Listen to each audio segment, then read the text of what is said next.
আসসালামু আলাইকুম ওয়া রাহমাতুল্লাহি ওয়া বারাকাতুহু।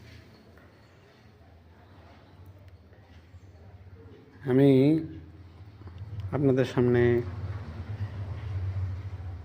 একটা গুরুত্বপূর্ণ থট শেয়ার করতে চাইছি। জীবনের প্রথম লাইভে এসেছি। তা ব্যাপারটা হচ্ছে যে বসে বা পরিশ্রম না করে যে আমরা খাওয়া দাওয়া করি, উঠা বসা করি, মানে বসে থাকা আর কি, আরাম প্রিয় মানুষ আর কি।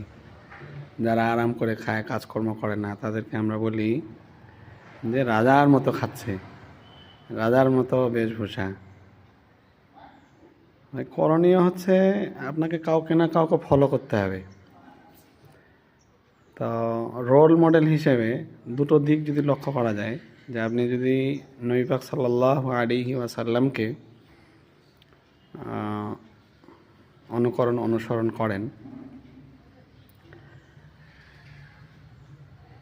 তাহলে আপনার ইহকাল এবং পরকাল পুরোটাই কিন্তু সফলতার মধ্যে কাটবে ইনশাআল্লাহ। আর যদি রাজকীয়ভাবে চলতে চান, রাজকীয়ভাবে, তো পিছনের ইতিহাস দেখতে হবে।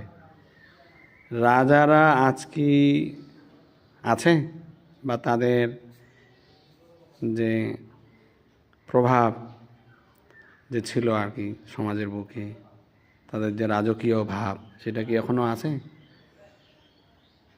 আরবিতে একটা কথা আছে যে আল আলামু হাদিসুন, দুনিয়া হচ্ছে ধ্বংসশীল। আর দুনিয়ার মধ্যে যা কিছু আছে সবগুলোই হচ্ছে পরিবর্তনশীল। আর যতগুলো পরিবর্তনশীল বস্তু আছে সবগুলোই কিন্তু ধ্বংসশীল। তো দুটো দিক যদি লক্ষ্য করা হয়, যে রাজাদের রাজকীয় যে আচার আচরণ, সেটা যদি আমার জিন্দেগিতে নিয়ে আসি, তো রাজারাও ধ্বংস হয়ে গেছে এই পৃথিবীতে, তারা কিন্তু নেই। তাদের প্রভাব, তাদের পাওয়ার ক্ষমতা সব কিছু ধ্বংস হয়ে গেছে। প্যারা হাবিব হজরত মুহাম্মদুর রাসূলুল্লাহ সাল্লাল্লাহু আলাইহি সাল্লামের যে বাণী, তার যে দিন, তার যে শরীয়ত, এটা যদি আমরা মেনে চলি, তো তার প্রভাব, তার পাওয়ার, তার ক্ষমতা আজও বেঁচে রয়েছে। সুতরাং তার সাথে থাকাটাই আমাদের হচ্ছে সফলতা।